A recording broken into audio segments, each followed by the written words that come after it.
In the first three races of the 2022 Liqui Moly Pro Sport Bike Championship, there have been three different first-time winners.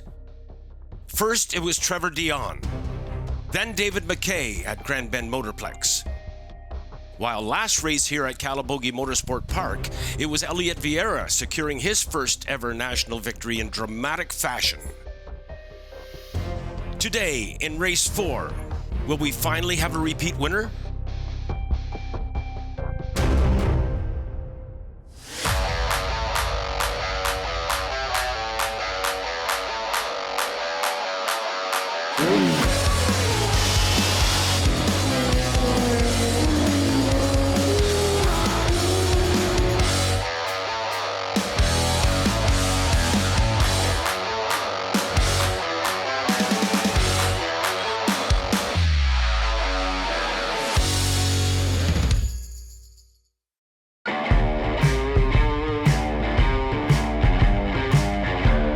Everyone, and welcome to Calabogie Motorsports Park for race number 4 of the 2022 Liqui Moly Pro Sport Bike Championship.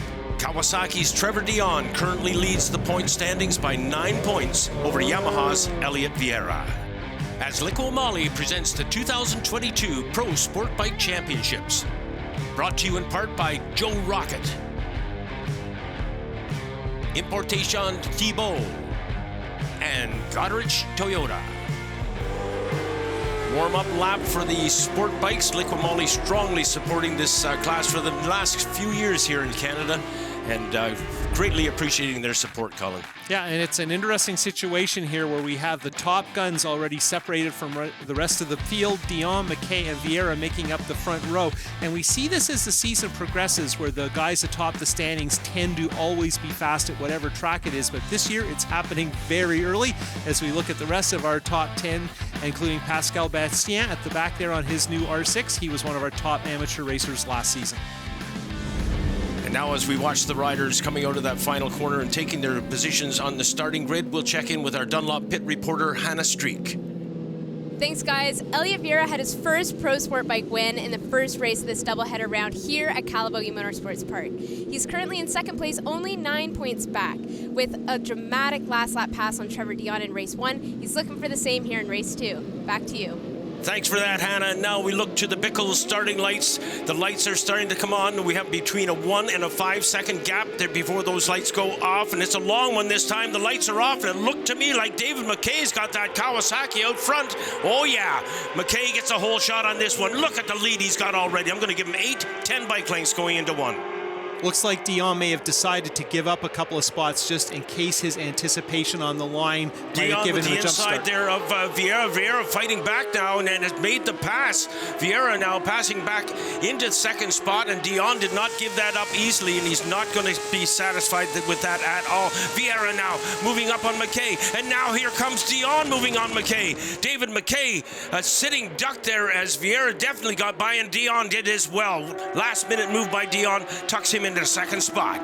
The three big rivals for the championship already passing and repassing. That's a lot of passes in just 6 corners. And what's interesting here is Dion, yeah, it looks to me like he's given up the spots because he moved a little bit before the lights all went off. And right here, if you watch, he's now on the back straight, and there's MacKay battling out with Vieira, and Dion's trying to figure out which one of these two to follow. He ends up going up the inside, and watch here, it's a fairly late move, and MacKay stays wide, and look at MacKay tries to that inside move to get right back underneath, and Vieira, as usual, using more track than anybody else at the front. And there he is at the front, leading Dion and MacKay. And Dion now having a look. He's right in behind Vieira. Is he going to get a bit of a tow now as they come up onto the next straightaway awaiting them? As MacKay safely into third spot. I'm not sure who's running back in fourth spot just now, but the leaders have definitely gone up over the hill into 15. Yeah, MacKay wouldn't be happy to be this far back this early, and last race yesterday, MacKay had a moment starting up that hill, got sideways, and it hurt him for much of the race. Now we're on board with Vieira looking backwards from his Yamaha at that pale blue Kawasaki, wow. And look at him hold that that inside line. He's got something up his sleeve right here. Didn't work that time, but Dion much less patient looking than he has previously, and MacKay needs to roll up his sleeves and get at it, or he's going to get scrubbed off. Well, a little bit of frustration there from MacKay, no doubt. Remember, he was the one with the hole shot. He had the clear field of vision right through turns 1, 2 at the start of this race, and now finds himself, I won't say mired back in third, but he's still very much a part of the passion here, and he is holding on to Vieira and Dion, so this has become a 3-horse race very quickly. Fun to watch Vieira through Jacques and Gilles, turns 2 and 3, named after the Villeneuves, because he has a very wide and different line there, and he believes this part of the track,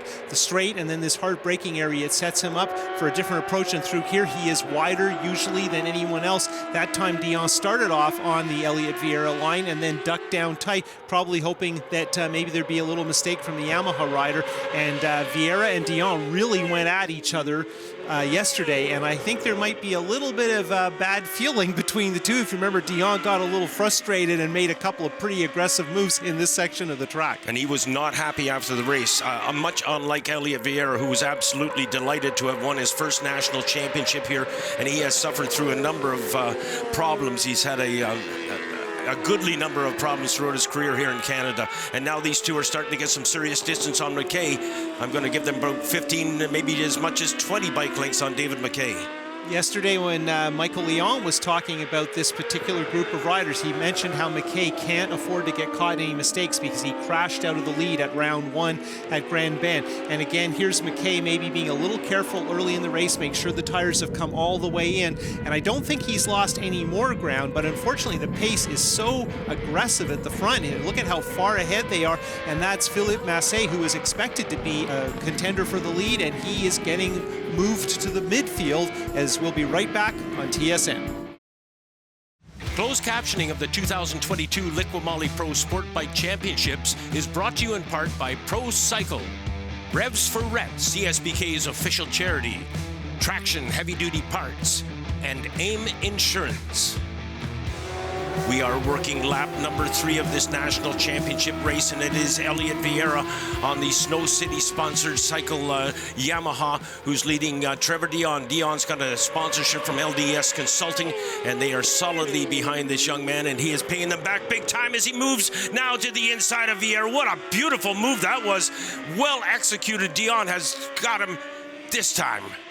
Heading up the hill and back into the forest, and you can bet Vieira is trying to figure out what to do. We're on board here with Dion, and takes a fairly traditional move up the inside, and Vieira, of course, is a little unpredictable in this part of the track.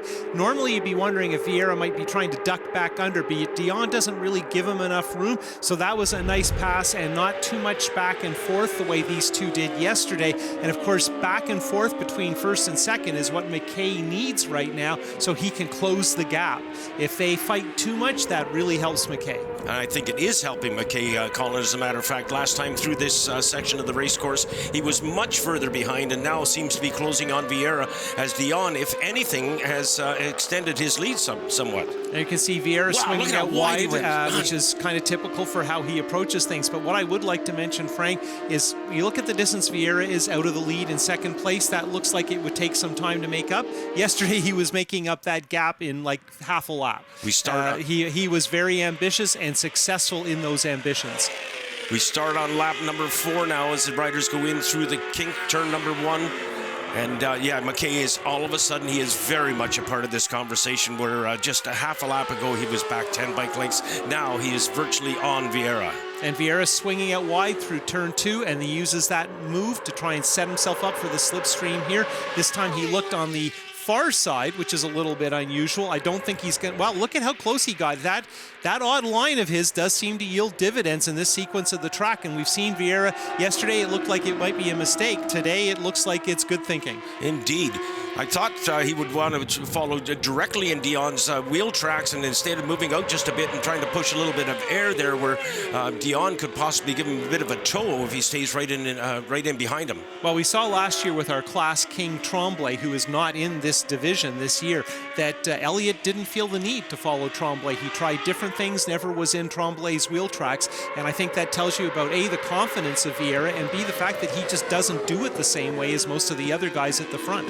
Is it this section of track that we're seeing right now that has caused MacKay to drop back as far as he has again? Remember, coming through 1 and 2, he was much, much closer to Vieira and Dion than he is right now. Yeah, I think this is a stronger spot, particularly for Dion. I think Vieira is strong at times everywhere. He's maybe less consistent than the other two. And David MacKay's biggest advantage to me is that he is very consistent. If you look at Superbike, you look at the front runners, that is the thing that separates them from the rest of the pack, is their ability to turn the laps identically. And of this group right now, MacKay's the guy who seems most able to approach it. And you look at his lines, they're a little more conservative. But at this point in the race, there's no need to go hard on your tire. As long as you're comfortable, you can stay close. And it did look like MacKay was getting scrubbed off. Doesn't look like that anymore. Now, right now, he sees Vieira going to take another run at Dion. MacKay loves that, right? Let these two so hammer their tires. Look at this.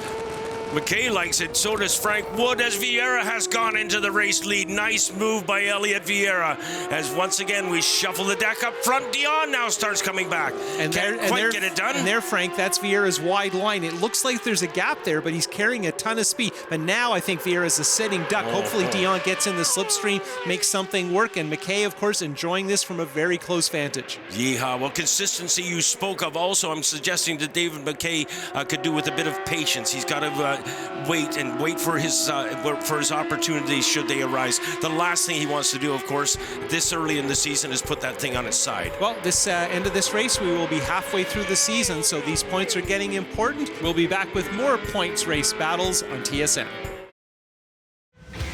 Back at Calabogie Motorsports Park as we look at the top 5 with Lavilon running in 5th spot, MacKay running in 4th. Those are two very fast riders around here, but unfortunately they are not in amongst our top group and not getting much film time here. There's Vieira now leading this race out of turn number 1. Earlier today we had a chance to talk to him about the pressures of racing. Actually, no, I'm ready for the pressure. I am totally ready for it. And all I know, I just have to focus. I know I have the ability. I know I have the equipment. So it's just for me to just have, well, as you said, if it wasn't for bad luck, I wouldn't have no luck at all. So it's just for me to have some good luck now. And if it comes down to a battle, then I will battle.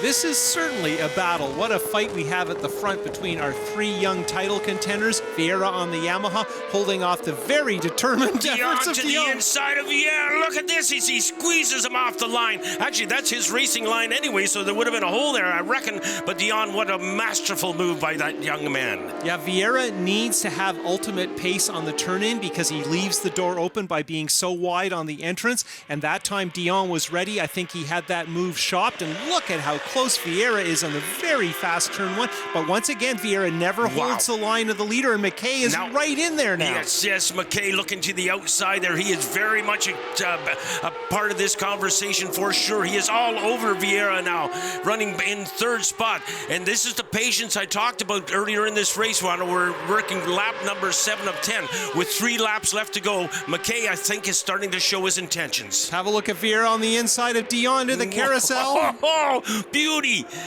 move. Vieira takes over the lead once more. He is now on the point, and he likes that clear field division up front, obviously, and dealing with pressure as we speak. And let's talk about David MacKay, who's been sitting there in 3rd, watching all of this nonsense, saving his tires. And right now, I can't help but think, let's watch this replay again. MacKay watching this fantastic battle, and Dion commits early. Vieira's on a wide line. You can see him not using the part of the track. He's starting to cut down now, but Dion's already passed.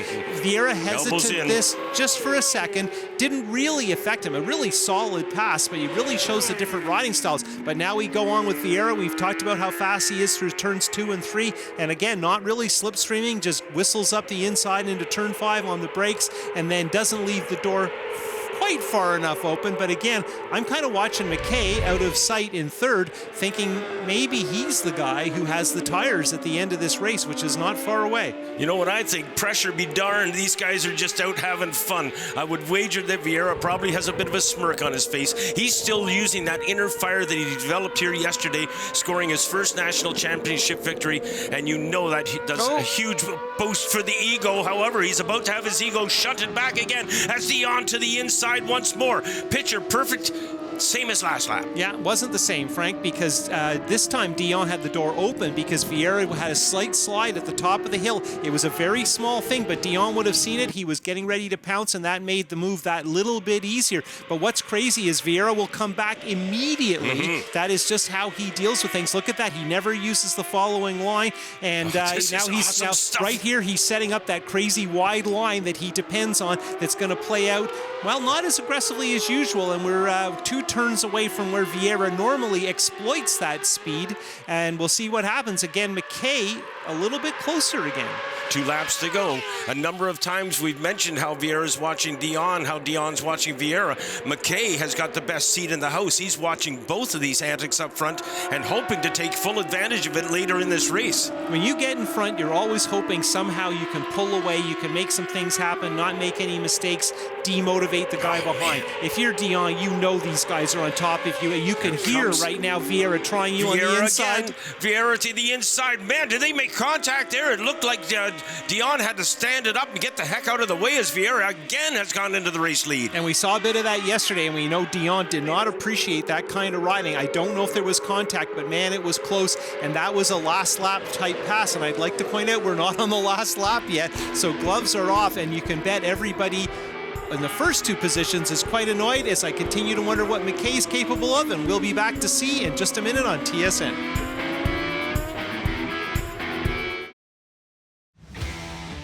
Welcome back to Calabogie and the Liqui Moly Pro Sport Bike Championships. Brought to you in part by Joe Rocket,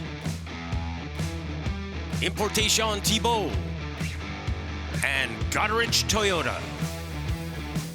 We're back at the Liqui Moly Pro Sport Bike Race at Calabogie Motorsports Park, and we are starting the second last lap of this race as Elliot Vieira leads going into turn number 1, and it has been a seesaw battle between Vieira and Dion, and David MacKay sitting in third spot now in the number 82 Fast Company Kawasaki has been sitting in that position for the entirety of this race thus far. And I don't know if you caught that, Frank. MacKay had a real look at Dion on the front straight going into turn 1. So MacKay's starting to work his strategy as we're getting close to the end, and every move now is very, very important. You can't afford to lose much track position. Let's check in with our Dunlop Hot Pit reporter, Hannah. Thanks, guys. Trevor Dion is still leading the Liqui Moly Pro Sport Bike Championship standings, but Elliot Vieira and David MacKay are not far behind. I talked to Trevor this morning, and he said that his tires started to wear about midway through the first race of this round, and that he had to focus on conserving them to make it till the end. Him and Elliot Vieira had a great back-and-forth battle for the lead, but this time he wants to come out on top. Back to you.